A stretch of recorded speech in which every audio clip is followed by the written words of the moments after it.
তারপরে আপনার anaesthesia test, allergy test এবং বিপি টেস্ট। ডোনার এরিয়াটাকে ওপেন করা হয়, সেখানে বেটাডিন দিয়ে ক্লিন করা হয়। কলকাতার হেয়ার ট্রান্সপ্লান্ট যদি আপনি করেন, দুদিনে সার্জারি হবে। কখন দুদিনে সার্জারি করবেন?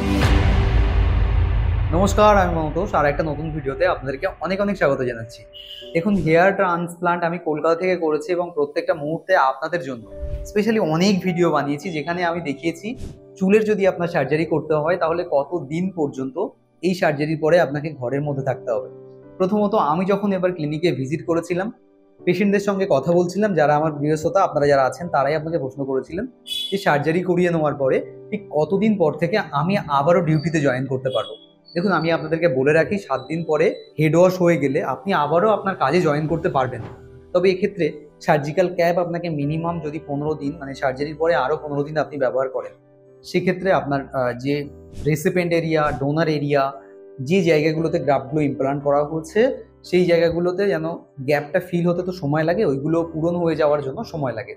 তো সেগুলো পূরণ হওয়ার জন্য ওই সার্জিক্যাল ক্যাপ যদি আপনি ব্যবহার করেন, তাহলে ওই জায়গাগুলোতে কোনোভাবে ধুলো ডাস্ট গিয়ে আপনার ওই জায়গায় জমা হতে পারবে না এবং চুলগুলো খুব ভালো থাকবে। তবে ভিডিওটা শুরু করার আগে আপনাদের কাছে একটা ছোট্ট অনুরোধ, চ্যানেলে যদি একদম প্রথমবার এসে থাকেন, নিচে দেওয়া রেড কালারের সাবস্ক্রাইব বাটনে ক্লিক করে অবশ্যই অল নোটিফিকেশন অন করে রাখবেন। আর হ্যাঁ, হেয়ারের যে কোনো ধরনের সমস্যা থাকলে স্ক্রিনে দেওয়া যে নাম্বারটা দেখতে পাচ্ছেন, এই নাম্বারে সরাসরি আপনাদের সমস্যা আমাকে ফোন করে জানাতে পারেন। যে কোনো ছোট সমস্যা আপনার যদি চুলের থাকে আমাকে ফোন করতে পারেন। আজকে কথা বলবো কলকাতার হেয়ার ট্রান্সপ্লান্ট যদি আপনি করেন, দুদিনে সার্জারি হবে। কখন দুদিনে সার্জারি করবেন? যদি আপনার মোটামুটি 3000 গ্রাফটের সার্জারি একটা হয়, সেটা একদিনে করা সম্ভব। কিন্তু 3000-এর বেশি হয়ে গেলে, 4000 বা 5000 গ্রাফটের সার্জারি হলে, টিম যদি খুব বড় টিম থাকে ঠিক আছে, কিন্তু যদি ছোট টিমের সার্জারি হয় বা ক্লিনিকে, সেক্ষেত্রে অবশ্যই দুদিনে সার্জারি করা দরকার। প্রথম দিন আপনাকে সার্জারির জন্য সকালবেলা একটা মেডিসিন দেওয়া হয়, যেটা হচ্ছে ওই ফুনসি বলে একটা মেডিসিন পাওয়া যায়। সেই মেডিসিনটা আপনাকে সার্জারির আগের দিন রাতে খেতে দেওয়া হয়। তারপরে আপনি কি যখন সার্জারির জন্য সকালবেলা আসেন, ক্লিনিকে আসার পরে ড্রেস চেঞ্জ করা প্রথম কাজ, এবং তারপরে আপনার অ্যানাস্থেসিয়া টেস্ট, অ্যালার্জি টেস্ট এবং বিপি টেস্ট, এগুলো করার পরে আপনাকে হেয়ার লাইন মার্কিং করার আগে ড্রেস চেঞ্জের পরে হেয়ার লাইন মার্কিং করতে হয়। এই যখন আপনি হেয়ার লাইনটা মার্কিং করবেন, তখন থেকে নিয়ে শুরু করে সার্জারি করা পর্যন্ত প্রায় 5 থেকে 6 ঘন্টার একটা প্রসেস। তার মধ্যে আপনার দুপুরবেলা লাঞ্চের জন্য একটা টাইম দেওয়া হয়, ব্রেক টাইম। বাকি ওয়াশরুম যাওয়ার জন্য আপনি একটা টাইম পান। এক্ষেত্রে আমি আপনাদেরকে জানিয়ে রাখি, যখন প্রথম দিন সার্জারি আপনার হবে, শুধু সামনের হেয়ার লাইন হয়ে গেল, তারপরে আপনার ডোনার এরিয়াতে ব্যান্ডেজ করে দেওয়া হয় রাতে ঘুমাতে যাওয়ার জন্য। যে ডোনার এরিয়াটা আপনার পেছন থেকে যে হেয়ারগুলো তুলে এনে সামনে বসানো হয়, সেই জায়গাতে সুন্দর করে ব্যান্ডেজ করে দিয়ে আপনাকে বাড়িতে পাঠিয়ে দেওয়া হয়।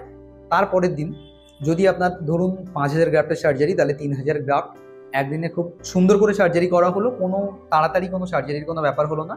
ধীরে ধীরে আপনি যেমনটা চাইলেন ঠিক তেমনভাবেই আপনাকে সার্জারিটা করা হলো। তাহলে কি হলো না, এক্ষেত্রে গ্রাফটের প্লেসমেন্টগুলো খুব সুন্দর করে করা গেল। বাকি হেয়ার লাইন কেমন হওয়া উচিত সে নিয়ে ভিডিও বানিয়েছি। যদি তাও নিয়ে ভিডিও পেতে চান, আমাকে অবশ্যই কমেন্ট করবেন এই ভিডিওর নিচে কি ভিডিও আপনারা আমার থেকে পেতে চাইছেন।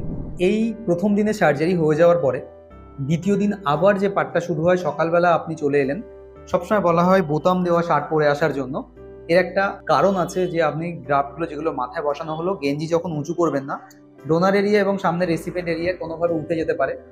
সেক্ষেত্রে আপনার বোতাম দেওয়া শার্ট পরে আসলে সেটাকে আপনি খুলে আবারও ক্লিনিকের যে ড্রেসটা আছে সেটা পরতে পারবেন। এবার তারপরে আপনাকে ওটিতে নিয়ে যাওয়া হয়। দ্বিতীয় দিনের কথা আমি বলছি আজকের ভিডিওতে। ওটিতে নিয়ে যাওয়ার পরে যেটা করা হয় সেটা হচ্ছে আপনার পিছনের ডোনার এরিয়াটাকে ওপেন করা হয়, সেখানে বেটাডিন দিয়ে ক্লিন করা হয়।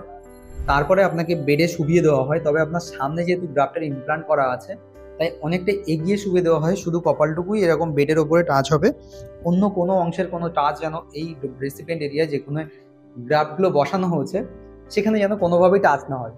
আর এই টাচটা যদি হয়ে যায়, তাহলে একটা সমস্যা তৈরি হতে পারে। সেটা হচ্ছে আপনার ওই গ্রাফটগুলো ড্যামেজ হয়ে যেতে পারে, নষ্ট হয়ে যেতে পারে। সেই জন্য ক্লিনিক থেকে খুব ভালো করে আপনার এই বিষয়টার উপরে ধ্যান দেওয়া হয় যেন কোনোভাবেই ওখানে টাচ না হয়। তারপরে আপনাকে আবারও বেটাডিন দিয়ে ক্লিন করার পরে অ্যানাস্থেসিয়া দেওয়া হয় ডোনার এরিয়াতে গ্রাফটগুলোকে বার করার জন্য। এই অ্যানাস্থেসিয়া দেওয়ার সময় প্রথম দিন যতটা পেইন আপনি অনুভব করেছিলেন, দ্বিতীয় দিন কিন্তু ওই অবশ করার ইঞ্জেকশনে অতটা পেইন আপনি পাবেন না, কারণ অলরেডি ওই জায়গাটায় একটু হলেও অবশ হয়েই থাকে। তারপরে ইঞ্জেকশনটা দিয়ে আরও বেশি করে অবশ করে নিয়ে আবার সিলেটিং করা হয় এবং তারপরে আপনাকে সেখানে গ্রাফটগুলোকে বসানো হয়।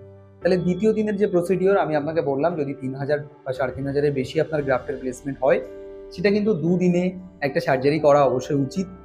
এইভাবে রুলস অ্যান্ড রেগুলেশন মেনটেন করে কলকাতা ক্লিনিকে সার্জারি হয়। আপনারা যদি ক্লিনিকের সম্পর্কে আরও জানতে চান, আমাকে সরাসরি কমেন্ট করতে পারেন, হোয়াটসঅ্যাপ করতে পারেন, নাম্বারে কল করতে পারেন। কি জানতে চাইছেন জানাবেন। আর আজকের এই ইনফরমেশনটা কেমন লাগলো অবশ্যই আমাকে মতামত জানিয়ে যাবেন। আর চ্যানেলে যদি এখনও সাবস্ক্রাইব না করে থাকেন, আপনার কাছে একটা ছোট্ট অনুরোধ, অবশ্যই চ্যানেলটিকে সাবস্ক্রাইব করে সঙ্গে থাকবেন। দেখা হচ্ছে আরও একটা নতুন ভিডিওতে। ধন্যবাদ।